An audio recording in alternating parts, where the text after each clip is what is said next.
Boa noite a todos. Muito obrigado por estar aqui mais uma vez participando da nossa reunião. Ah, Hoje é um prazer muito grande receber um convidado estrangeiro, que é um amigo, o Adrian Ávila, da Bolívia, hoje vive em La Paz. O Ávila foi um ex-presidente da Sociedade Boliviana de Medicina Crítica e Terapia Intensiva. Nos conhecemos na Federação Pan-Americana, estivemos juntos participando do conselho e o Adrian hoje coordena o comitê de medicina crítica na altitude da federação. Recentemente eles lançaram um livro sobre o tema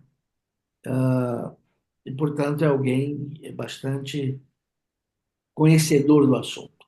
Eu imagino que se um de nós fizesse uma visita a um hospital, a uma UTI em La Paz, e encontrássemos um paciente entubado, e de repente nos fosse dito que a gasometria desse paciente mostrava uma relação PaO2 e FiO2 de 220. E aí perguntassem a vocês se esse paciente estava muito grave ou se nós podíamos estubá-lo.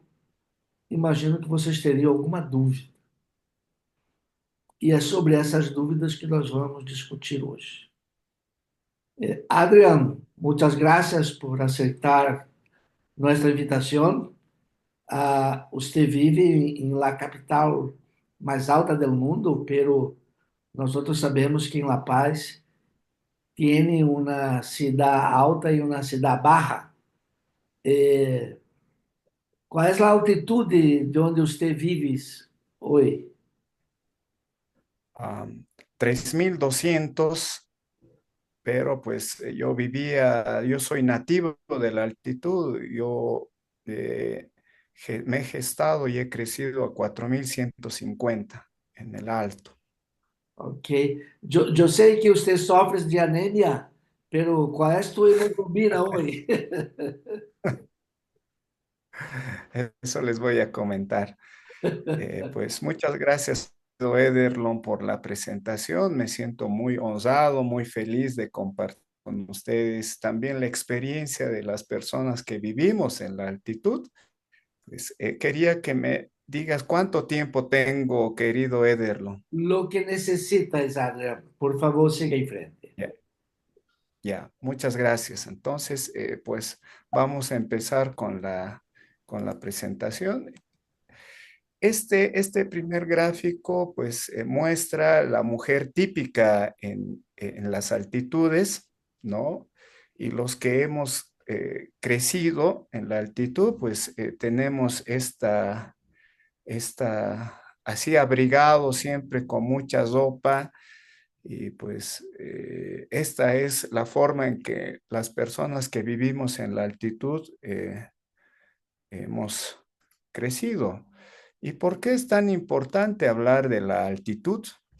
Miren, más de 425 millones habitan a más de 1500 metros sobre el nivel del mar, 170 millones a más de 2500 metros sobre el nivel del mar, 80 millones están en Asia, 40 millones en los Andes. En mi país vimos 7 millones de personas en estas altitudes y en Perú más de 10 millones. Y como ya habían mencionado, pues en Bolivia es la capital más alta del mundo a 3625, Quito, Ecuador a 2800, Bogotá a 2600 y la Ciudad de México. Entonces, si ustedes ven esta otra gráfica, pues aquí hay los diferentes niveles de altitud en los Andes, en Etiopía y los Himalayas, ¿no? Entonces vean que es muy interesante ver esta realidad. ¿Y por qué también es importante hablar de la altitud? Porque más de 40 millones de visitantes en algún momento de su vida visitan a un nivel de altitud, no precisamente más de al nivel que yo me encuentro, sino nosotros ya denominamos altitud a más de 1500 metros sobre el nivel del mar, porque precisamente, pues en ese nivel hay cambios fisiológicos que les voy a ir comentando. Normalmente en Latinoamérica, cuando hay partidos de fútbol, pues ustedes con el juego bonito saben muy bien que en nuestro estadio se encuentra a 3600 metros sobre el nivel del mar, ¿no? Y pues antiguamente se creía que todas las personas que venían, los atletas, venían a un determinado nivel de altitud, pues no rendían físicamente. Inicialmente parece ser cierto, y vamos a ir hablando del término de adaptación, porque las personas en algún momento que acuden a un nivel de altitud van desarrollando una memoria hipóxica, es decir, cuando ya nuevamente visitan a otra altitud, pues parece que el desempeño físico inclusive mejora y vamos a ir hablando de las ventajas que tiene él en algún momento estar sometido a una hipoxia. Y si ustedes ven a la derecha, prácticamente este es nuestro último estadio a 4150 metros sobre el nivel del mar. Imagínense los atletas a qué nivel de altitud y qué nivel de hipoxia se encuentran. Y miren, es bien paradójico porque los primeros partidos que jugábamos en ese estadio hemos ganado todas, pero ahora hemos empezado a empatar o perder porque precisamente hay personas que se están aclimatizando y posteriormente se irán pues adaptando. Y este es nuestro clima en la altitud. Fácilmente llegamos a menos 10 grados bajo cero. En un momento puede nevar, puede hacer frío. Entonces, de ahí justifica por qué nosotros siempre estamos abrigados. No, pues yo vivo a 4150, pues todos los días nosotros por un teleférico ascendemos de 1000 metros y bajamos 1000 metros todos los días, ¿no? Para nosotros bajar implica de 4200 a 3200, ¿no? Entonces, pues la historia con la altitud inicialmente ha sido un poco, yo diría, no adecuada, porque inclusive personas que ascendían a un nivel de altitud, pues tenían repercusiones sistémicas, en especial a nivel cerebral, porque si bien hay aumento del flujo sanguíneo cerebral, también podría haber un deterioro neurológico si una persona no se adapta. Es así que Joseph Barcroft mencionaba que todos los habitantes a gran altitud, es decir, a más de 2500 metros sobre el nivel del mar, somos personas con poderes físicos y mentales deteriorados, ¿no? Hasta que otro autor, Carlos Monge, que es un peruano, pues mencionó que el hombre nativo no debe ser evaluado utilizando los mismos criterios de las personas que viven a nivel del mar. Entonces, esa aseveración de Joseph Barcroft, pues él mencionaba que fue consecuencia de la enfermedad de montaña que voy a ir comentando. ¿Y a raíz de qué pasa esta situación? Porque había mucha gente que ha empezado a estudiar en la altitud y las repercusiones que tenía, ¿no? Entonces, Joseph Barcroft no se había aclimatizado adecuadamente, entonces hace esa aseveración. Pero el 2017, John West, que es un autor que ha publicado mucho sobre la altitud, y eso que él vive a nivel del mar, pero ha ido escalando y ha ido investigando. Y nuevamente menciona que las personas que vivimos a grandes altitudes por la hipoxemia severa que tenemos una función cognitiva reducida. Pues sin duda nosotros los que vivimos en altitud, pues negamos todo lo que se ha mencionado y más bien mencionamos que nosotros nos hemos ido adaptando al igual que cualquier otra persona que vive a un diferente ambiente, ¿no es cierto? Ustedes saben muy bien que la presión atmosférica en la que nos encontramos está constituida por diferentes gases, el nitrógeno en un 76%, el oxígeno en un 21% y otros gases, ¿no es cierto? Y a medida que uno va ascendiendo, pues la presión atmosférica ya se mide por la presión barométrica, pues va disminuyendo. Si ustedes ven este gráfico, cuando vamos ascendiendo, la presión barométrica disminuye. Y pues la fracción inspiratoria, este es un ejemplo que pues si bien lo tomamos para que se pueda entender, pero normalmente la fracción inspiratoria de oxígeno a nivel del mar o en cualquier nivel de altitud es la misma, pero esto es un ejemplo gráfico. Por ejemplo, en el nivel en el que yo estoy, que es 3600, vamos a decir, la presión barométrica ya no son los 760 a lo que ustedes están acostumbrados. Y nosotros podemos sacar fácilmente la presión atmosférica de oxígeno. De ustedes sería de 760, el 21% sería 160 milímetros de mercurio. Pero yo no puedo hacer esa operación a nivel de la altitud. Entonces yo tengo que multiplicar los 490 multiplicado por 21 y el resultado más o menos son 100 milímetros de mercurio. ¿Eso qué quiere decir? Que yo tengo una fracción inspiratoria atmosférica casi menos del 30% que ustedes tienen. Entonces, eh, esa es, esa es la primera causa que nosotros debemos entender. Los que vivimos a un determinado nivel de altitud estamos sometidos a una hipoxia, ¿no? Pero por una hipoxia hipovárica por la altitud.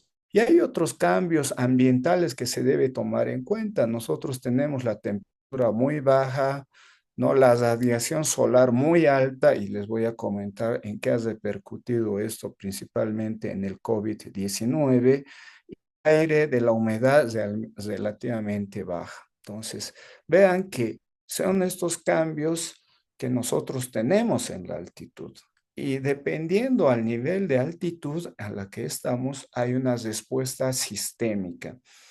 Antes se pensaba que la respuesta era netamente cardiopulmonar, con el aumento de la ventilación, tratando de compensar esa hipoxia hipovárica, pues normalmente, si ustedes tenían una presión alveolar de 104 milímetros de mercurio, de nosotros a 4150 es de 60 milímetros de mercurio. O sea, vean la diferencia y obviamente el organismo trata de compensar por los múltiples sensores que se tiene, principalmente a nivel carotidio y en el callado de la aorta, pues manda señales al cerebro, el cerebro empieza a aumentar la ventilación, entonces nosotros tenemos la ventilación aumentada, de hecho tenemos tendencia a un trastorno ácido-base, que es una alcalosis respiratoria, pero compensada. Nuestro pH es similar al de ustedes, pero tenemos una presión parcial de oxígeno entre 58 a 60 milímetros de mercurio a 4150. Tenemos la eritrocitosis o la poliglobulia, ¿no es cierto? Porque al nosotros aumentar la ventilación, obviamente también eliminamos el CO2, pues el CO2 a nivel cerebral, ustedes saben que disminuye en los centros respiratorios la ventilación. Entonces, ¿qué hemos hecho nosotros? Hemos Pisamos al riñón, pues en el riñón empezamos a secretar la eritropoyetina forma más glóbulos rojos, hemoglobina, y así tratamos de compensar, ¿no es cierto?, el transporte de oxígeno. Este aumento de la ventilación y también del flujo sanguíneo, pues también altera lo que es la ventilación perfusión a nivel sistémico.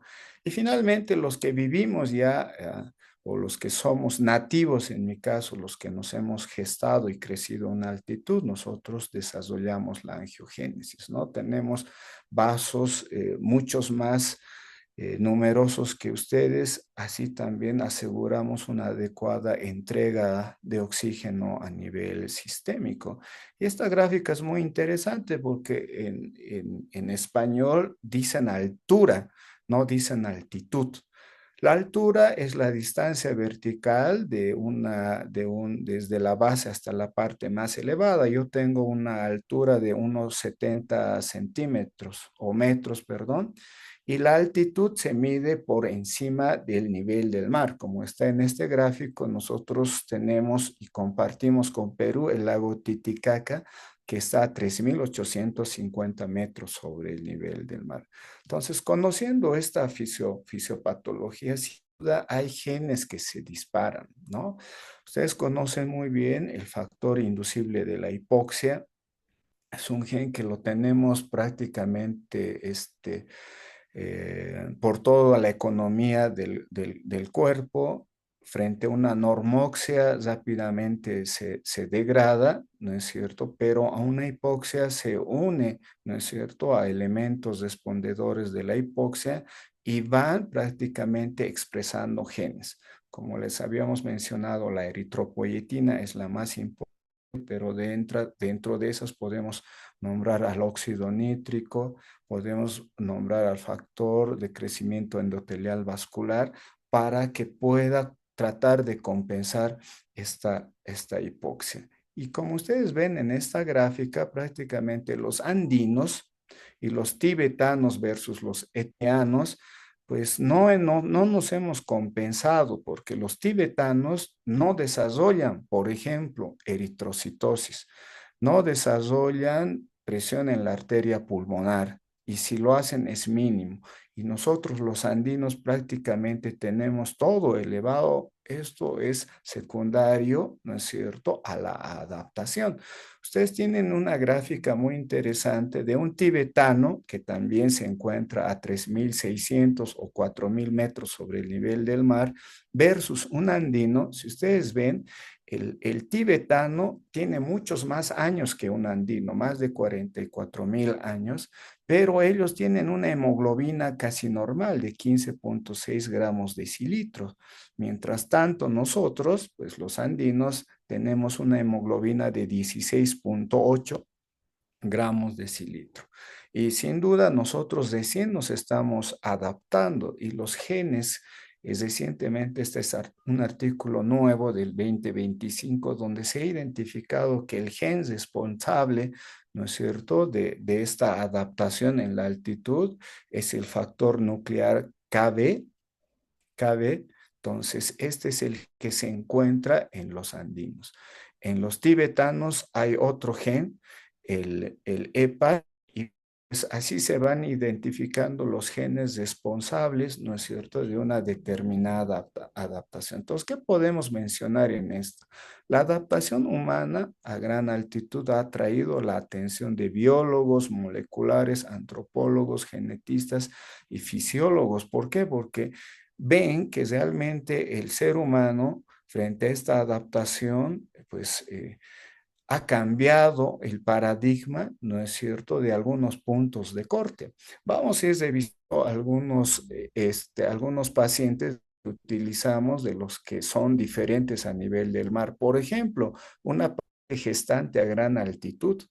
Cuando hablamos, por ejemplo, de la preeclampsia, hay varios factores, ¿no es cierto?, que puedan desarrollar la preeclampsia, pero en ningún lugar, por ejemplo, del American College of Obstetrics, no muestra o no menciona la altitud. Ustedes saben que estos factores en Latinoamérica, en especial los países de medianos o bajos ingresos, es realmente muy complejo. De hecho, al acudir a un sistema de salud público, ya se vuelve una comorbilidad y los otros factores higiénico-dietéticos, pues también lo compartimos en la altitud. Entonces, ¿qué nos preguntamos? ¿Cómo repercute los diferentes niveles de altitud en la embarazada? Y Monitor muestra una saturación de 87 y es de una paciente a 4.150 metros sobre el nivel del mar. Entonces, realmente nosotros los seres humanos nos desarrollamos en un microambiente hipóxico. Si ustedes ven, en la semana 8 a 10 prácticamente nuestra presión parcial de oxígeno es de 17,9 milímetros de mercurio. O sea, ¿y por qué el ser humano necesita, no es cierto, esta hipoxia? Porque definitivamente la hipoxia es sinónimo de sobrevivencia. Desarrolla en el organismo mecanismos adaptativos, ¿no es cierto?, para que el ADN pues sobreviva. Y esto es muy importante en este aspecto. Si ustedes piensan que los que vivimos en la altitud tenemos algún desfase, de ninguna manera. Ustedes saben muy bien que para un adecuado funcionamiento de la cascada del oxígeno, para que finalmente entre el oxígeno a la última cadena, ¿no es cierto?, de electrones para la formación finalmente de ATP, apenas necesitamos menos de 2 milímetros de mercurio. Si nosotros comparamos, ustedes a nivel del mar tienen una presión atmosférica de 760 milímetros de mercurio o presión barométrica. Nosotros a 4.150 prácticamente tenemos 450 milímetros de mercurio. Miren, la diferencia es grande, pero ambos necesitamos menos de 2 milímetros de mercurio para un adecuado funcionamiento celular. Y sin duda el oxígeno es imperceptible, pero es imprescindible, ¿no? ¿Y por qué vivimos en la hipoxia? Porque recién a las 8 o 9 semanas de gestación, pues recién se van formando las enzimas antioxidantes como la dismutasa superóxido. Mientras tanto, nosotros vivimos en ese lapso, pues en una hipoxia. Y la embarazada en la altitud, pues ha desarrollado cambios adaptativos, ¿no? No solo en el ambiente, sino a nivel sistémico. Entonces, el oxígeno, la hipoxia es mala, ¿no es cierto? Cuando es severa y sostenida, pero la hiperoxia es que nosotros prácticamente lo producimos y el organismo o el ser humano no se ha terminado de adaptar a la hiperoxia. Y para nosotros, los que vivimos en la altitud, pues tomar los parámetros, por ejemplo, de algunas recomendaciones de patologías respiratorias donde nos dan un punto de corte para una determinada oxigenación, para nosotros puede ser deleterio. Es así que nosotros en esta tabla, a nivel del mar, la normoxia, pues la toman entre más o menos 80 8 milímetros de mercurio, pero para nosotros prácticamente está entre un 58 a 60 milímetros de mercurio. La curva está más a la izquierda. Y sí, pues estaríamos en esa fase, nosotros sí desarrollamos una hipertensión pulmonar, una respuesta adrenérgica y una hipoxia tisular, pero nosotros estos mecanismos los hemos cambiado porque la hiperoxia para nosotros es dañina. Manejar saturaciones más de 92 milímetros de 92% en el oxímetro para nosotros, pues es sinónimo de formación de radicales libres y es dañino. Es la misma fisiopatología que les he mencionado, pues solo repercutiría, ¿no es cierto?, en la embarazada. Entonces, es muy importante hacer una diferencia entre la aclimatización y la adaptación materna. La aclimatización va de minutos hasta semanas, ¿no? Y la adaptación ya son años y pues requiere otro tipo de cambios. Y aquí ven en las figuras los diferentes cambios que hay a nivel cerebral con el incremento del flujo sanguíneo cerebral, ventilación, hemodinámico y prácticamente en la adaptación ya estamos hablando de la formación de glóbulos rojos. Y de igual manera, ¿no? Tenemos aquí dos mujeres en la misma altitud. La diferencia es que uno está totalmente adaptada y la otra tiene una adaptación parcial. Y cuando pues aquí no solo todos son nativos, ¿no? Hay gente que viene de fuera del país a nivel del mar y pues ellos lamentablemente cuando se embarazan a veces tienen una mala adaptación, ¿no es cierto?, a la hipoxia con repercusión como los desórdenes hipertensivos, retraso del crecimiento uterino, bajo peso al nacer, hipertensión en la arteria pulmonar, mientras en la mujer nativa andina prácticamente hay mayor desarrollo y crecimiento neonatal y fetal y pues esto es consecuencia de adecuada adaptación. Esto es lo mismo del factor inducible de la hipoxia que en la embarazada sigue el mismo mecanismo. Pero vean, esto es muy interesante. Los que vivimos en la altitud, las mujeres que viven en altitud, pues se ha hecho un estudio que las mujeres en Latinoamérica y en ciertos lugares de Asia, pues no llegan a los 55 centímetros, pero nosotros en La Paz, a 3.600 y 4.150, pues las mujeres son mucho más pequeñas, miden 152 centímetros, ¿no? Entonces, vean, somos más pequeñas, pero vean, esta es la diferencia importante que me gustaría que se tome en cuenta cuando se han medido los volúmenes y capacidades pulmonares en las no embarazadas a nivel del mar versus las embarazadas a nivel de una altitud, las mujeres a nivel de la altitud tienen una mayor capacidad pulmonar, un mayor volumen corriente y cuando se embarazan prácticamente esta capacidad pulmonar total y el volumen corriente prácticamente se van duplicando en relación a nivel del mar. Entonces, de ahí surge la duda de que nosotros, los que vivimos a un nivel de altitud, tenemos el tórax mucho más amplio, ¿no? Que los que viven a nivel del mar. Y pues en este artículo que hemos publicado, hemos comparado las diferentes gasometrías a nivel del mar. Miren, a 4.150 la mujer embarazada tiene una presión parcial de 65, una presión parcial de dióxido de carbono de 24 y una saturación de 90. Comparando con las otras mujeres a otros niveles del mar, nosotros tenemos el CO2 mucho más bajos, probablemente por la presencia de un útero gestante.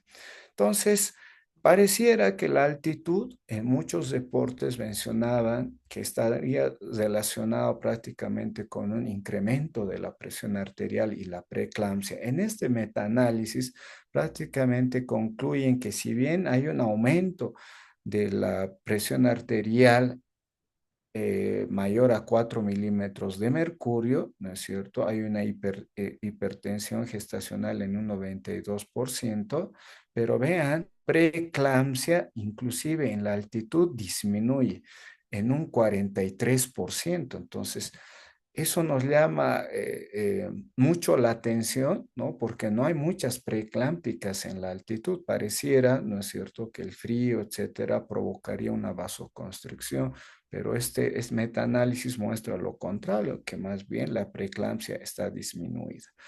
Este es un estudio también en una altitud de más de 3.500 en Ecuador, donde se han analizado la etnia, se ha analizado otro aspecto muy importante, la distancia y el lugar geográfico. Y definitivamente muestra este estudio que la incidencia de la preeclampsia sigue siendo alta, pero lo que aquí más ha encontrado, ¿no es cierto?, era la etnia.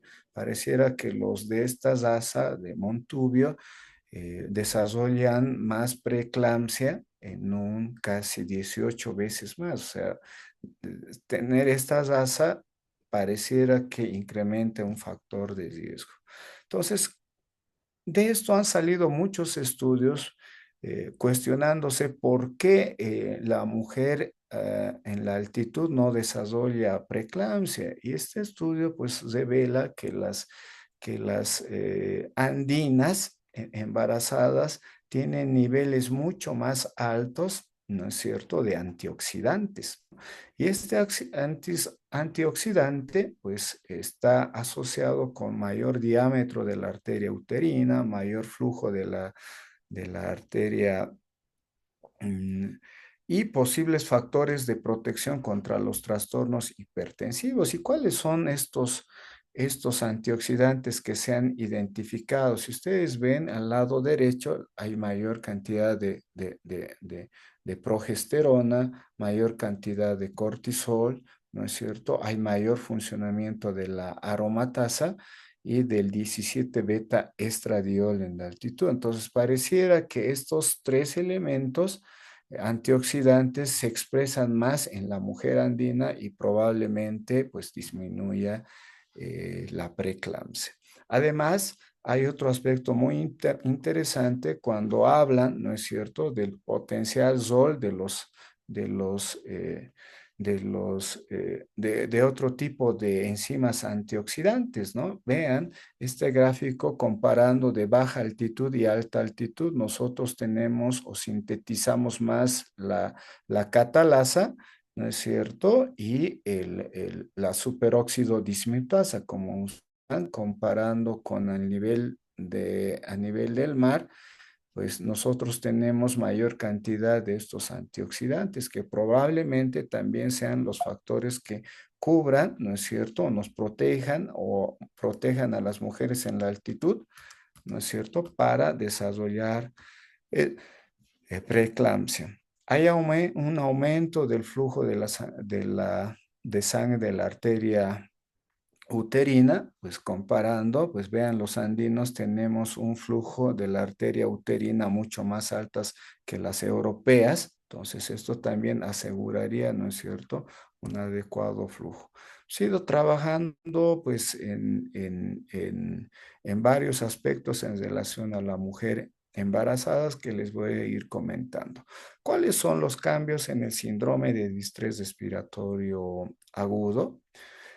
Ustedes saben muy bien que el oxígeno es la piedra angular, ¿no es cierto?, del diagnóstico del síndrome de distrés respiratorio agudo. Pero ¿cómo repercute la altitud? Esto es una comparación de los diferentes niveles, ¿no es cierto?, de altitud. Hemos sacado una media de 3.776, una presión barométrica de 491 a nivel mar de 760. Nosotros tenemos una presión parcial de oxígeno de 56. Entonces, vean, nosotros estamos en una hipoxia hipovárica, ¿no es cierto? Nuestro CO2 es 28, ustedes normalmente manejarán 40.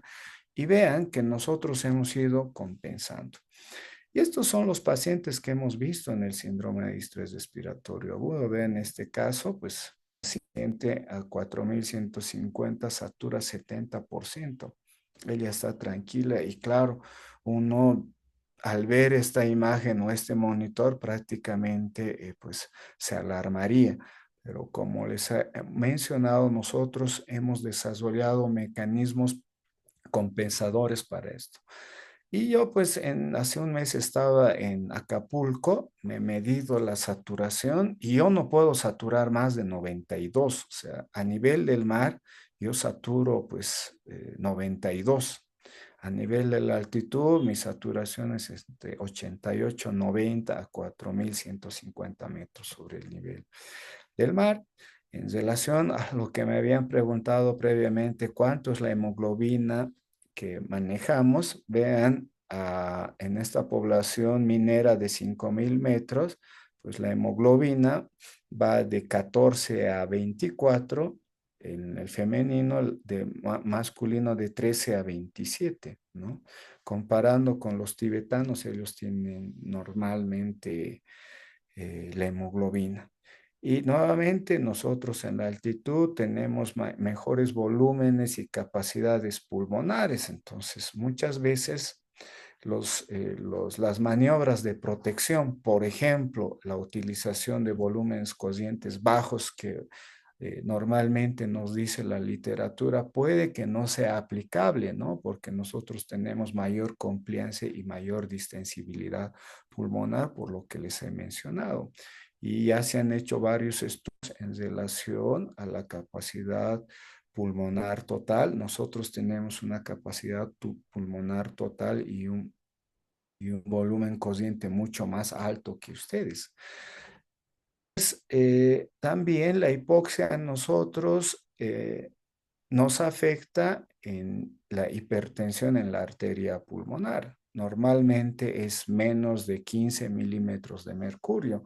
A su derecha, aquí hay diferentes patologías como el síndrome de dificultad respiratoria aguda. Cuando miden la presión de la arteria pulmonar, aquí está en 35 milímetros de mercurio. En un edema agudo de pulmón, pues llega hasta 40, en el COVID 20. Pero miren, nosotros, nuestra presión en la arteria pulmonar a 3.600 metros sobre el nivel del mar es de 30 a 38 milímetros de mercurio. O sea, nosotros, si comparamos con nivel del mar, prácticamente manejamos presiones de la arteria pulmonar realmente muy altas, ¿no? Fuera de la viscosidad sanguínea, el grosor del ventrículo derecho por tanta presión, nosotros es más de 5 milímetros. Entonces, ahí surge la duda, ¿no es cierto?, de que la hipoxia inducida por la altitud juega un rol casi similar, ¿no es cierto?, a la hipoxia en pacientes críticos. Entonces, nosotros, ¿cuál sería nuestra hipoxia permisiva en la altitud? Pues aún no lo sabemos porque estamos recién aprendiendo. En relación al distrés, las primeras definiciones desde el 67 por Ashbaugh, Musa en 88, 94, nunca hablaban de la altitud, hasta que en la definición de Berlín, el 2012, prácticamente ya se habla de que por encima de los 1.000 metros sobre el nivel del mar, la variable, ¿no es cierto?, de la PAFI la debemos corregir, ¿no es cierto? El 2023 sale la definición global y nos dicen, sí, lo deben corregir, pero también ustedes son países, o la mayoría de los países en la altitud son de medianos a bajos ingresos, podemos utilizar la SAFI. Nosotros hemos ido trabajando sobre estas guías en la sociedad boliviana el 2020 y estamos trabajando en un consenso en la federación para hacer constructos, ¿no? Ustedes saben muy bien, los constructos es la reunión de varios profesionales de una determinada área tratando de buscar una mejor alternativa a un diagnóstico y a un tratamiento. Sin duda, pues aquí tomamos el modelo conceptual que ustedes lo manejan a nivel del mar, pues el distrés es igual para nosotros una lesión pulmonar inflamatoria aguda difusa, edema pulmonar, incremento de la permeabilidad y todas las variables que tiene, ¿no es cierto? Pero nosotros a nivel de la altitud tomamos en cuenta otros factores. La fisiopatología en el síndrome de distrés respiratorio eh, en la altitud no es la misma, ¿no es cierto? La anatomía patológica, el típico difusión, las imágenes de daño alveolar difuso parecen no ser frecuentes. Nosotros manejamos más hipertensión en la arteria pulmonar, ¿no es cierto? Tenemos un corazón mucho más grande y prácticamente buscamos otro tipo de objetivos a la hora de hacer el tratamiento. No me voy a quedar en esta gráfica, pero comparando el distrés respiratorio a nivel del mar versus de la altitud, nosotros desarrollamos mayor vasoconstricción, eh, eh, va- mayor vasoconstricción, ¿no es cierto?, por un incremento significativo de la presión arteria pulmonar, desarrollamos mayor proliferación de la celular de la arteria pulmonar y pareciera, ¿no es cierto?, que nosotros en la altitud pues tenemos mayor reacción inflamatoria que a nivel del mar. Y esto se ha hecho un estudio muy interesante recientemente publicado en altitudes de El Alto a 4150 y en Colombia, en Bogotá, 2800. Y pues pareciera que la inflamación a nivel de la altitud es mucho más frecuente con la proteína C reactiva. Los que fallecieron prácticamente duplicaron en relación a los que sobrevivieron, ¿no? Entonces, sin duda, este estudio también muestra que los que fallecieron tenían un SOFA y un Apache mucho más alto. Y los que vivimos en la altitud tenemos más leucocitos que a nivel de mucho más bajos. Entonces, estos son factores que se deben tomar en cuenta a la hora, ¿no es cierto?, de hacer un tratamiento. Pues nuevamente las primeras definiciones donde prácticamente no se tomaba en cuenta a la altitud y si se tomaba en cuenta, por ejemplo, en el de Murray, ¿no es cierto? Para el score de hipoxemia, nosotros a 4150 tenemos una PAFI de 285.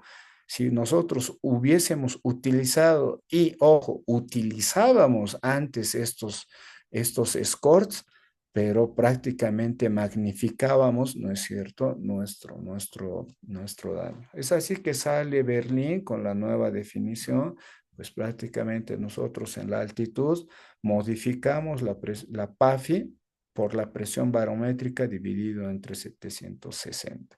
Sin embargo, la confiabilidad, al igual que a nivel del mar, los rayos X, pues tiene una gran variabilidad interobservador. La TAC no la utilizamos mucho nosotros porque no tenemos mucha tomografía.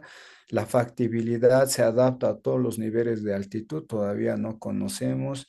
Y la validez mide lo que tiene que medir, todavía no conocemos, ¿no? Estos son varios estudios donde se demuestra que hay una gran variabilidad interobservador, especialmente cuando no afectan todos los cuadrantes.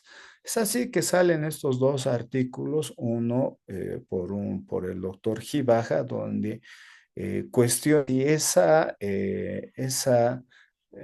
esa corrección de la PAF que publica Berlín es realmente aplicable a nivel del mar. Y pues prácticamente él muestra que no sería, no tendría una precisión, ¿no es cierto?, en la mortalidad, porque en este estudio, a más de 1500 y menos de 1500, prácticamente la mortalidad ha sido similar. Entonces, él menciona o concluye de que no es preciso esta PAFI corregida, pero hay otro estudio mucho más interesante que publica que compara la definición de Berlín versus la PAFI corregida y estos criterios de Shang que antiguamente se utilizaban en las altitudes tibetanas, ¿no es cierto? Compara la PAFI corregida, los criterios de Shang y los criterios de Berlín.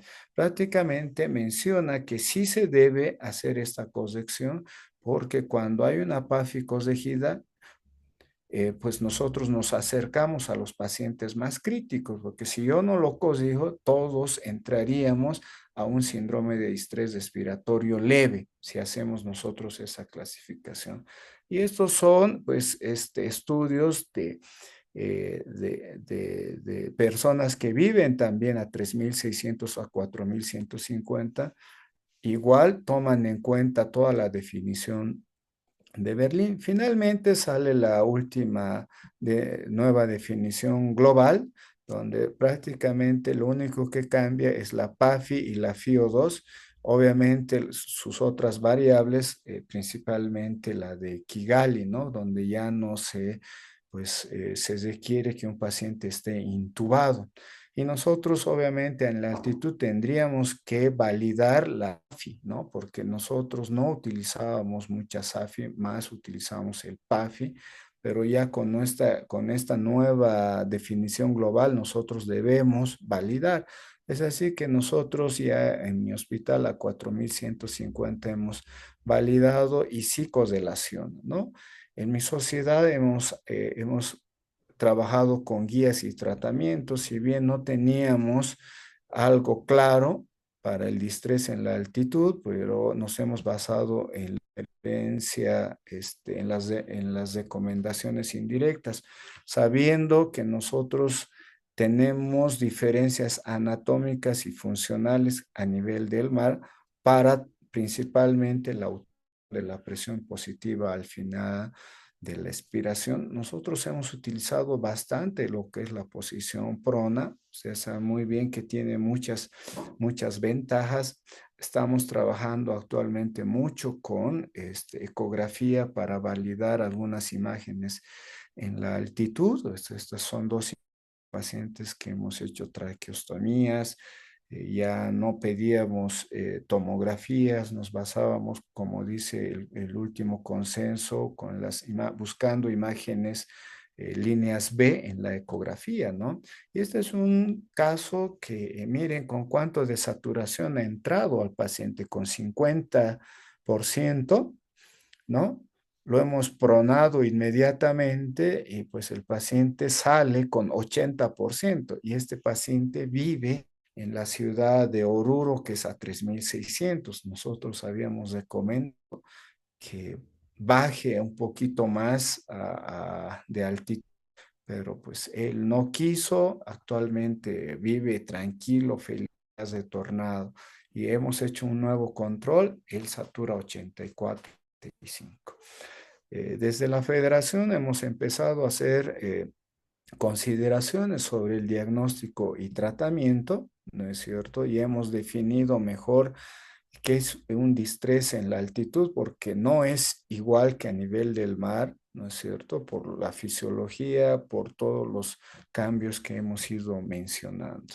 Esta es la tabla donde nosotros utilizamos, ¿no es cierto?, a los diferentes niveles del mar, cada hospital en Bolivia que vive a un diferente nivel de altitud, por ejemplo, 4.150 es el hospital que yo trabajo, pero hay hospitales a 3.200. Entonces, hemos sacado las presiones barométricas de los diferentes niveles, hemos convertido el síndrome de dificultad respiratoria leve, moderado, grave para estos tres niveles de altitud, porque si nosotros tomáramos lo que dice a nivel del mar, prácticamente nosotros estaríamos con un síndrome de dificultad respiratoria leve, ¿no es cierto? Al igual que pues en la última definición global ya tomamos en cuenta, ¿no es cierto?, la SAFI, ¿no? Ya estamos también tomando SAFI a todos los pacientes. Entonces, estos son nuestros objetivos terapéuticos de acuerdo a la presión barométrica. Es muy importante esa situación para nosotros.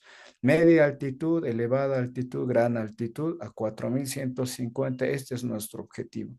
88 a 90%, pronarlo inmediatamente porque nos ha dado resultado no sobrecargar y obviamente la ventilación mecánica. Mantenemos y tomamos en cuenta todas las maniobras de protección, principalmente la presión meseta, el driving pressure, que todavía no estamos estableciéndolo o validándolo, ¿no? Pues este es un ejemplo, por ejemplo, de la posición prona. Nosotros prona, miren, con una PAFI de 67. Este estudio muestra a 3.735, ellos pronan a 67 milímetros de mercurio, ¿no? O una SAFI de 120 y vean, la mejora es impresionante. El primer ciclo de 66 a 96, el tercer ciclo a 97. Entonces no podemos saturar más, ¿no? Nuestra PAFI no podemos mejorar porque nuestra PAFI estándar va más o menos hasta 120. Y en mi hospital nosotros sí pronamos, ¿no es cierto?, a 4.150 y pues nos mantenemos con los objetivos de 89, en este caso 90% de saturación, con una SAFI que prácticamente sería más de 115%. Entonces, vean que nosotros en la altitud manejamos síndrome de dificultad respiratoria aguda de diferente forma. Tenemos objetivos en cuanto a la saturación, ¿no es cierto? Evitamos la hiperoxia porque hay muchos colegas que no han crecido en la altitud o no se han formado en la altitud y prácticamente pues ellos todavía no entienden la fisiología, fisiopatología en la altitud. Pues en el libro que luego les voy a comentar también hemos escrito en relación a esta situación. Y finalmente, el trauma cráneoencefálico, ¿cómo lo manejamos en la altitud? No voy a hacer mucho hincapié, pero vean, ya para empezar, si ustedes manejan una presión parcial de CO2 de 40, de nosotros es 28-30. Imagínense cuando nosotros tenemos que hiperventilar a un paciente. ¿Cuál es nuestro rango? Porque ustedes saben muy bien los efectos colaterales de la hipocapnia, ¿no es cierto? Aún no se puede limitar estrictamente, ¿no? Y nosotros tratamos de normalizar tan rápido como sea factible, porque las guías dicen hiperventilar, pero ¿cuánto? Para nosotros es el umbral, ¿no? Y sin duda la hipoxia que provoca una vasodilatación cerebral, la vasoconstricción sería por el aumento del CO2. Para nosotros es muy complicado realmente tratar de encarar a un paciente con presión intracraneal. El trauma cráneoencefálico, creo que la fisiopatología es similar. El gran problema es que cuando nosotros, ¿cómo denominamos a un trauma cráneoencefálico? ¿No es cierto? Tratando de cubrir la hipoxia. Y claro, a nuestro entender, la hipoxia, pues tratamos de revertirlo inmediatamente, pero la hiperoxia en un paciente neurocrítico puede ser mucho más deleterio, ¿no es cierto? Sabiendo que la presión parcial de oxígeno, presión de CO2 y pues los glóbulos rojos son diferentes en cada nivel de altitud. Y nosotros, de igual manera, pues no o modificamos las escalas de gravedad, por ejemplo, el Apache, ¿no es cierto? Porque una de las variables no podemos utilizar la FiO2, lo modificamos al igual que el hematocrito, porque si nosotros tomamos en cuenta de los valores a nivel del mar, prácticamente ya estaríamos entrando con 1 o 2 puntos. Igual el SOFA, ¿no? En la variable pulmonar nosotros tenemos que modificar, ¿no es cierto?, la PAFI, ¿no? Si de ustedes es más de 300, nosotros es 267. Entonces vean que estos cambios son muy importantes. En relación al manejo del TEC, vean, estas son las principales terapias intensivas en Latinoamérica. El más alto se encuentra en Cerro de Pasco a 4.380. Esta es la única terapia intensiva que se encuentra a este nivel. Luego le sigue en Bolivia a 4.150. Claro, nosotros en el casi 1.5 millones de habitantes y seguimos prácticamente las recomendaciones internacionales. Muchos han cuestionado de que nosotros no hacemos monitoreo de la presión intracraneana invasiva y eso es cierto. Nosotros hemos hecho una encuesta de todos los países, ¿no es cierto?, que viven a un nivel de altitud y prácticamente son pocos los hospitales que hacen PIC, ¿no? Presión intracraneana, más en este instante lo hacen los mexicanos. Y seguimos prácticamente las guías en relación al manejo del TEC con la clínica y la imagen tomográfica, porque de acuerdo a los estudios no se demostró que la presión intracraneana monitorizada fuera superior a, ¿no es cierto?, al monitoreo basado en imágenes o exámenes clínicos. Entonces, como verán, nosotros modificamos los puntos para que podamos ir manejando a un paciente neurocrítico, ¿no? Hiperventilamos hasta 21-25. Paciente puede estar normalmente con una presión parcial de 58-60. Pues hemos empezado nosotros a hacer otro tipo de maniobras para que estos maniobras de neuroprotección, ¿no es cierto? Ustedes a nivel del mar, pues los umbrales para la transfusión en un neurocrítico es 7. Miren, nosotros podemos tolerar hasta 8 porque 7 para nosotros es muy bajo, ¿no? Entonces, recién nosotros transfundimos cuando un paciente tiene menos de 8, precisamente en el término de una estrategia restrictiva en la transfusión de glóbulos rojos. Recientemente hemos también validado, ¿no es cierto?, el diámetro de la vaina del nervio óptico. Hemos hecho en dos hospitales a 3.600 a 4.150 porque estamos haciendo mucha ecografía, no monitorizamos pique de forma invasiva, pero pues queríamos saber si realmente en la altitud nosotros teníamos la vaina el diámetro de la vaina del nervio óptico mucho más elevados. ¿Por qué? Porque en varios estudios demuestran que el ascenso a una determinada altitud, más de 3.000, ¿no es cierto?, puede incrementar el diámetro. Y que hemos encontrado que prácticamente nuestros valores van de 4.1 a 4.2 milímetros. Pero estos pacientes fueron todos nativos, ¿no? No son los residentes. Los residentes se denominan, son personas que han vivido a nivel del mar, pero que residen en la altitud. Probablemente ellos tengan el diámetro de la vaina del nervio óptico mucho más alto. Entonces, esa va a ser la segunda fase de estudio porque estos pacientes que hemos medido eran todos nativos, ¿no? Este es un ejemplo del estudio también donde estamos empezando a medir las velocidades de la arteria cerebral media.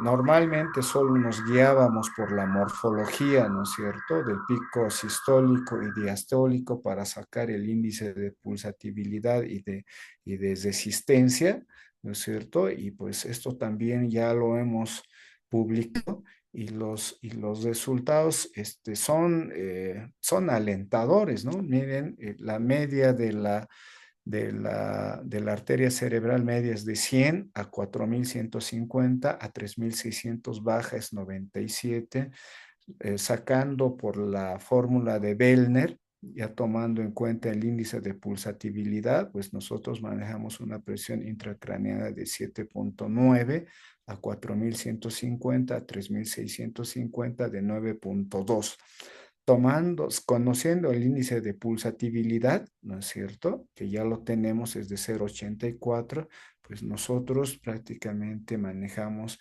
las mismas presiones intracraneanas que ustedes.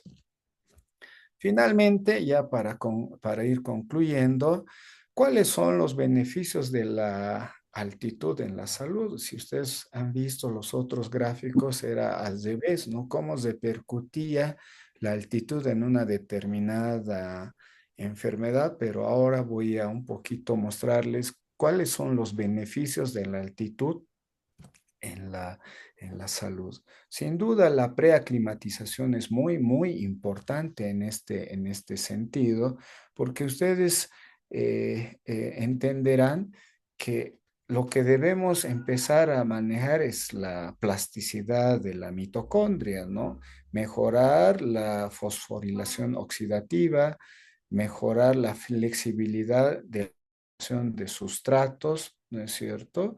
Y principalmente otras vías de metabolismo que pueda utilizar la mitocondria, ¿no es cierto?, frente a una hipoxia. Y en este término hablamos mucho de la hormesis, ¿no es cierto?, que pues lleva a una resiliencia celular.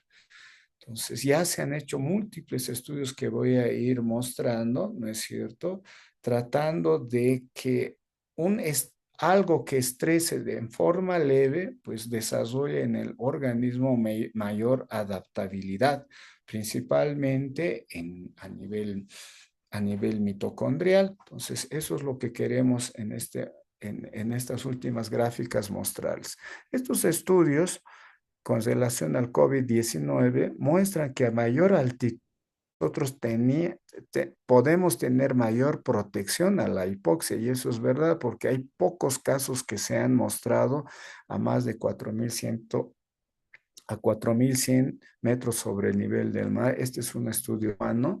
Este es otro estudio que ha comparado en Asia y en Latinoamérica, perdón, en Asia y en Bolivia y en Ecuador. Ustedes ven la gráfica, ¿no es cierto?, donde estoy señalando a una altitud de 1.500 metros sobre el nivel del mar, los casos de COVID realmente habían disminuido.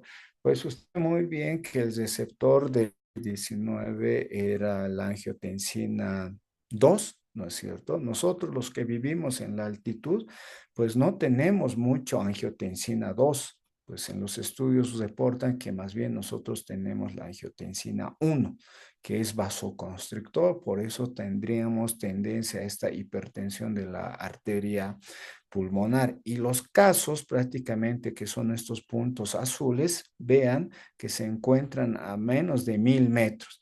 Y esta coloración entre café y café oscuro son los que se encuentran a más de 3000 metros. Entonces, los casos en China y en Bolivia de la misma forma. Potosí, que es el más alto, 4200, Oruro 3600, La Paz, que estamos a 4150, también los casos habían disminuido. Probablemente uno de los factores sea el receptor, otro factor es los rayos ultravioleta, ¿no es cierto? Son mucho más intensos a 4150 y la humedad, ¿no? Nosotros tenemos un ambiente muy seco.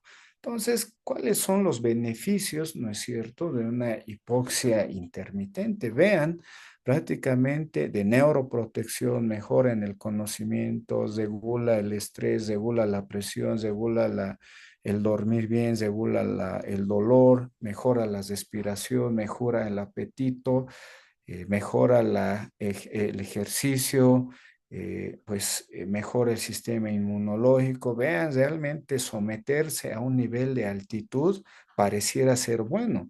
Y pues esta es la explicación. Antes, pues nosotros los que vivimos en la altitud estamos sometidos a una hipoxia hipovárica, pero estos estudios lo que hacen es someterlo a los pacientes a una hipoxia de 4 o 5 minutos, luego pues someterles a una hiperoxia. Las hipoxias pues oscilan entre 9 a 15% de fracción inspiratoria de oxígeno. ¿Y qué es lo que produce someterlo a un paciente a esta hipoxia? Miren, todos los beneficios desde la liberación del factor endotelial vascular con la angiogénesis, liberación del óxido nítrico con la vasodilatación, regulación del flujo sanguíneo cerebral, adaptación a los metabolismos y sobre todo a la sobrevivencia celular. O sea, pareciera que someter a una persona a una hipoxia prácticamente pues lleva todos estos beneficios. En comparación de la hiperoxia, pues tampoco son hiperoxias sostenidas, son de la misma forma 3 a 5 minutos, pues hay una expresión importante de antioxidantes, ¿no? Antiinflamatorios y finalmente sobrevivencia celular. Aquí les muestro algunos estudios que prácticamente muestran cómo la hipoxia mejora, ¿no es cierto?, de forma importante el, el funcionamiento cerebral con la prácticamente expresión de la eritropoyetina. Les habíamos mencionado que la eritropoyetina es uno de los factores que no solo desarrolla formación de glóbulos rojos, es antioxidante, mejora mucho lo que es el endotelio y pareciera que mejora a nivel cerebral. Estos son otros estudios de la misma forma, ¿no es cierto?, que esta hipoxia intermitente mejora de forma importante la neuroinflamación, mejora el metabolismo cerebral, la degeneración neurovascular, aumenta la relación del flujo sanguíneo cerebral y vean todos los estudios que se han hecho en relación a la hipoxia intermitente, ¿no? Entonces, otro estudio pues ya a nivel cardíaco, ¿no es cierto? Estos estudios en España, donde mejora la exposición a la hiperoxia, perdón, a la hipoxia, disminuye la presión en la arteria pulmonar y la presión en la arteria sistólica y la diastólica. Y vean que el marcador, ¿no es cierto?, de la fracción aminoterminal del propéptido natriurético cerebral, como en los pacientes que tenían insuficiencia cardíaca va disminuyendo, ¿no? Esto es post-hipoxia hormovárica intermitente, ¿no? A ellos se les pone una especie de máscara, donde se disminuye el FIO2, ya no es 21, sino se expone entre 10 a 12%, pero vean cómo ha ido mejorando prácticamente. La presión arterial ha disminuido y este marcador también pues ha ido mejorando. Y también de la misma manera en enfermedades de la arteria coronaria, pues vean cómo la presión arterial sistólica y diastólica ha mejorado. El ejercicio, ¿no? ¿No es cierto? Antes del examen era 354, como después de someterlo a una hipoxia, una hiperoxia, ha ido mejorando. Entonces, la calidad de vida de estos pacientes ha ido mejorando. E igual, miren, los niveles de glucosa de 7,10 ha ido bajando a 6,45 y de igual forma otro tipo de marcadores. Entonces, pareciera realmente que someterse, ¿no es cierto?, a una hipoxia intermitente no solo mejora a nivel cardiovascular, también en la parte de hemodinamia y principalmente en los lipoproteínas de baja densidad. Finalmente, esta es mi última gráfica, pues la hipoxia a una respuesta celular sistémica, ¿no es cierto? Con la liberación de varios mediadores, ¿no? Antiinflamatorios, antioxidantes, principalmente cuya finalidad es buscar a esta mitocondria que se vaya adaptando a esta plasticidad de la mitocondria para que utilice mejor, ¿no es cierto?, el oxígeno y pues la ventaja es a nivel sistémico, como les he ido mencionando. Entonces esta es casi una última gráfica donde nos han invitado a Egipto, pues hemos ido compartiendo nuestras experiencias de cómo manejamos pacientes en la altitud. Y finalmente, permítanme compartirles el libro que recientemente hemos terminado, titula Medicina Crítica en la Altitud. Pues hemos hecho 3 capítulos, los principios generales, donde hablamos de las definiciones, nuevos conceptos, de la fisiología, de los cambios a nivel sistémico y de las patologías que nosotros, pues, afrontamos y encaramos, ¿no? La altitud, como en la primera diapositiva, se ha convertido en un laboratorio, ¿no es cierto?, de estudio. No es necesario, pues, hacer puntos de corte. La hipoxia en la tolerancia, la hipoxia en la altitud pareciera ser mucho más de lo que se piensa y una prueba viviente es que no hay mucha mortalidad en la altitud, pese a que tenemos muchas deficiencias, no solo en la tecnología, también en la infraestructura que tenemos. Y pues quería nuevamente agradecerles su presencia y disculpen si me he extendido. Muchas gracias. Bueno, Gracias, Adrian. Felicitaciones por su excelente charla. Pessoal, por favor, fiquem à vontade para fazer perguntas, questionamentos a qualquer momento. Adrian, eh, puedes interromper a exibição de tu pantalla, por favor, para... Sí. Ok, listo. Bueno, yo voy a empezar con una pregunta para usted, simples. ¿Cuál es el umbral de hemoglobina para decidir una transfusión si usted tiene una estrategia restrictiva de transfusión en tu ciudad? 8 gramos de cilitro es nuestro punto de corte. Y claro, este punto de corte está a 3.600 a 4.150 porque en Bolivia hay otros niveles de altitud, ¿no? Entonces, cada altitud, digamos, maneja un punto de corte. Nosotros es 8. Menos de 8 ya transfundimos. Excelente, excelente.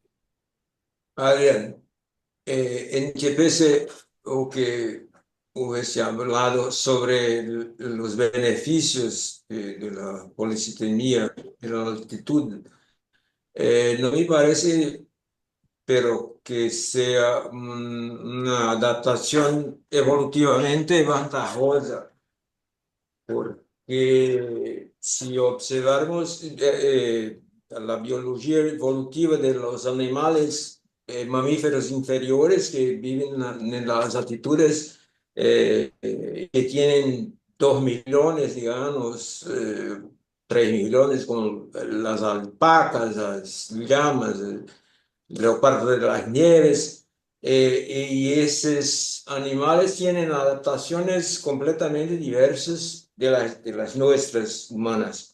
Ellos tienen hemoglobinas adaptadas con mayor avidez por el oxígeno, tienen también rede capilar más desenvolvida, más permeable.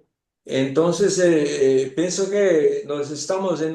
No hubo suficiente para que los humanos se adaptasen a la altitud de manera que hubiese una ventaja evolutiva. ¿Qué piensas? Sí, de acuerdo. Pues el ser humano siempre se va adaptando, ¿no? Esa es nuestra manera de Antes de sobrevivir. las restricciones, Exactamente. Y esta adaptación, pues prácticamente implica, es multifactorial, ¿no? Es multifactorial. No solo juega un rol importante los genes, porque eh, les daba el ejemplo de los tibetanos, ellos se han adaptado prácticamente a la altitud. Ellos manejan hemoglobinas similares a los que ustedes manejan a nivel del mar. Ellos no desarrollan hipertensión de la arteria pulmonar. El tórax no lo tienen desarrollado, pues eso tienen es 30.000, 40.000 años. más de 44.000 años tiene. Sí, Nosotros los andinos 12 millones, 12.000 años, es pero cierto. estamos en ese proceso de adaptarnos. Y es interesante cuando vienen justamente los jugadores de fútbol, ellos, algunos se adaptan rápidamente y es sorprendente la manera de cómo se desenvuelven en una cancha de fútbol, ¿no? Y corren más que inclusive el residente de la altitud. Entonces, Ujú. como les digo, esta memoria hipóxica que la tenemos todos, pues parece ser la llave que algunos se aclimatizan más rápidamente y finalmente llegará un momento en Y la... condiciones evolutivas, habría una selección, pero eso que no. Es, no hubo tiempo ni en isolamiento necesario para que se hubiese desarrollado una solución más fisiológica, digamos. Mas es muy esclarecedora su charla, maravillosa, muy buena. Vale, Gracias. muchas gracias. Una curiosidad, ¿por qué que las mujeres son más bajas? ¿Cuál es la explicación? Ah, ya. Pues la hipoxia desarrolla un crecimiento bajo peso al nacer en los que nacen. Entonces, de todos los estudios que se han hecho, pues la talla pequeña es una característica genética de muchas personas. Las asiáticas, la talla son pequeñas y ellas, muchas no viven en altitud, sino es genético. Pero en la altitud pareciera que sí afecta en el crecimiento de las mujeres, pero las nativas se acomodan más rápidamente a estos cambios, ¿no? Los bebés que no tienen, los bebés que nacen no son bebés de bajo peso. Y obviamente ahí son otros factores, ¿no? Los nutricionales aquí en el altiplano no hay mucha proteína, no hay muchos, digamos, sustratos para un Es una adecuado combinación de crecimiento. factores, ¿no? Una combinación de factores. Exactamente. Adrián, Olá, Adri. É o Rubens. Buenas noches. Yo vivo en Brasilia, en la capital, que está a cerca de 1.000 metros sobre el mar. Así que en Brasilia, nosotros, igual en otras partes del país, nosotros lanzamos mucha el uso del catéter de alto flujo. ¿Cuál es tu experiencia con catéter de alto flujo en del régimen de hipoxemia severa en la altitud para los pacientes de terapia intensiva? Sí, lamentablemente en mi país no hay cánulas nasales de alto flujo, no tenemos bastante. Entonces, no hay mucha experiencia. Sí, las recomendaciones para evitar una intubación, pues no utilizamos mucho cánulas nasales de alto flujo. No tenemos en los hospitales donde trabajamos. sí. Adrián, hay una, Derlon, hay temos una pregunta uma. acá en chat. Hay una pregunta en chat. Si usted cree que hay una, que la hipoxia de altitud es un factor de protección en cirugía cardíaca, en la protección de miocardio, por ejemplo. Como les mostraba los anteriores ejemplos de esos dos estudios que se han hecho en la insuficiencia cardíaca, pareciera que someterlo a un paciente a hipoxia los mejora. Y esto tiene una explicación, ¿no? La hipoxia pues desencadena genes, principalmente el factor inducible de la hipoxia. El factor inducible de la hipoxia, pues cuando a un paciente se lo somete a una hipoxia intermitente, pues desarrolla el factor de crecimiento vascular endotelial. Entonces, nosotros realizamos mayor angiogénesis, tenemos más vasos que a nivel del mar. Entonces, probablemente esta sea el factor para que haya una mejor irrigación en el corazón. Entonces, mejoraría en algún aspecto la función cardíaca. Adrián, Y la hipertensión pulmonar, en el caso del síndrome del estrés respiratorio, ¿qué nivel ustedes consideran para tratar? Nosotros, nuestro valor normal es de 30 a 36.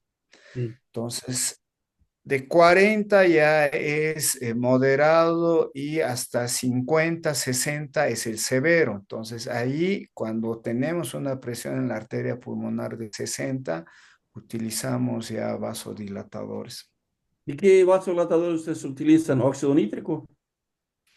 Sí, óxido nítrico, pues el que tenemos a la mano, no tenemos muchos y pues un objetivo que nosotros utilizamos es tratar de revertir inmediatamente la hipoxia, ¿no? Porque usted ha llamado la atención de pronar temprano a esos Y los pacientes. pronamos No, tempranamente a todos los pacientes, mejor. ¿no? Por todos los beneficios, principalmente la sobrecarga del ventrículo derecho, que también ya lo tenemos grande. Entonces, el pronar también reduce todo ese trabajo. Sí, Adrián, por usted supuesto. comentó que los volúmenes pulmonares son distintos en la población andina. O que es ventilación mecánica protectora en pacientes con síndrome de estrés respiratorio agudo para usted? Sí, nosotros, pues, primero tratamos de evitar los extremos de hipoxia, aunque nosotros toleramos muy bien, ¿no? Les había mostrado algunas imágenes con PAFIs, digamos, nosotros para pronar está entre 56 58 de PAFI, o sea, es realmente muy, muy bajo, ¿no? Entonces, en la relación a las maniobras de protección, normalmente si dicen 6 ml kilogramo peso, ¿no es cierto? Pues nosotros hasta 7, 8, siempre monitorizando, ¿no es cierto? El driving pressure y la presión pico, ¿no? Y evaluando obviamente todas las complicaciones que pueda llevarnos una ventilación mecánica, ¿no? Tenemos mucho miedo a hacer neumotórax principalmente, pero somos más tolerantes, digamos, en relación a utilizar volúmenes corrientes un poquito más altos. Excelente. Y tenemos mucho cuidado también en la utilización de la PIP, ¿no? Tratamos de hacer escalonado porque la repercusión de la PIB en el ventrículo derecho y en la arteria pulmonar, pues pueden ser fatales para el paciente. Excelente. Bem, nós poderíamos seguir aqui adiante, o tema é bastante interessante, apesar de não vivermos na altitude, os conceitos fisiológicos são sensacionais e empolgantes, como todos puderam aí observar, e agradeço muito aí ao Adria, e quem sabe nós combinamos uma outra oportunidade para conversar mais especificamente sobre alguma patologia, porque tem muito tema aí para abordar relacionado aí à altitude. Adria, muitas graças por tua Muy bueno. disponibilidade, foi Doutor, excelente. chefe, posso fazer para o doutor Adrian? Sí, Sim, claro que sí. Buenas noches, primeramente, Adrian. Yo soy de Bolivia también, soy del departamento de Potosí. Ah, Es un placer tenerte aquí y gracias por haber aceptado esta charla bien importante y que ha sido importante también para mí como persona ver a una persona así, mm, bueno, digno de respeto, que esté participando aquí de nuestras reuniones de cada quarta-feira que nosotros lo llamamos. Bueno, eu acho que o convite está feito para professores que estão aqui, então seria bom que pelo fato de ter que a hipoxemia intermitente é tão bom assim para vocês irem, né, para conhecer onde que a gente mora. Então, quais são os benefícios também que traz para a gente. O convite está feito, né, para vocês conhecerem o nosso belo país que é a Bolívia. Então, eu queria te perguntar isso, doutor Adrian. ¿Cuánto demora más o menos un paciente en tener ese tipo de adaptaciones, de esas adaptaciones fisiológicas? Y si tienen ya algún medicamento que pueda ayudar a que pueda acelerar ese proceso de adaptación. Gracias por tu pregunta. En realidad, como todo adaptación es individual, ¿no? Algunos tienen mecanismos mucho más rápidos de una adaptación. Inicialmente es la aclimatización que se da en minutos, días, semanas, meses, ¿no? Ahí se va aclimatizando, hay cambios, empieza a subir, digamos, la ventilación, pero la adaptación es un proceso que lleva años, ¿no? Entonces, esos años, prácticamente el punto de corte son más de 10 años y a partir de eso ya se van adaptando las personas. Y como tú dices, sería un gran estudio realizar, ¿no es cierto?, estas hipoxias intermitentes en la altitud, que alguien vaya a una altitud no como el alto 4150, ¿no? Yo siempre le invitaba a Ederlon que me venga a visitar, pero hay un temor. Pero podemos ir a ciudades mucho más bajas. De hecho, hay mucha gente que viene a Cochabamba, que está más o menos a 2.200, 2.300, entonces no les pasa nada. Y hay mucha gente también que va a Machu Picchu que está a 3.200 y prácticamente no les pasa nada, ¿no? Entonces, probablemente esto de la adaptación llevará su tiempo y parece ser beneficioso principalmente por esta plasticidad de la mitocondria para utilizar eficazmente el oxígeno. Finalmente eso es lo que se quiere, ¿no? Adrian, a acetazolamida Gracias. ayuda. Sí, ayuda la acetosolamida, muchos utilizan acetosolamida y es el reposo. Algunos no sienten nada. Nuestro amigo en común, Néstor Zaimondi, él cuando vino le hizo mal, pero era más psicológico porque los otros estaban todos tranquilos, pero a él sí le afectó, ¿no? Entonces, el oxígeno, reposo, acetosolamida y un analgésico es lo que utilizan. También utilizan mucho la mate de coca aquí, parece, y lo hacen también en el Perú. Yo he visto que a todos van tomando eso y están tranquilos. Eu creio que nessa Bueno, gracias. gene de adaptação, pero que não passa mal em Brasil, não passa mal em Bolívia, não passa mal em... Bueno, muchas gracias, Adrian. Y buenas noches a todos. Fue Gracias. una Gracias a oportunidad. todos. Gracias. Buenas noches. Gracias, Obrigado. Adrián. Muy buena. Muchas gracias, Adrián. Mucho gusto conocerte. Gracias. Espero verte en la Bolivia. Ojalá. Gracias.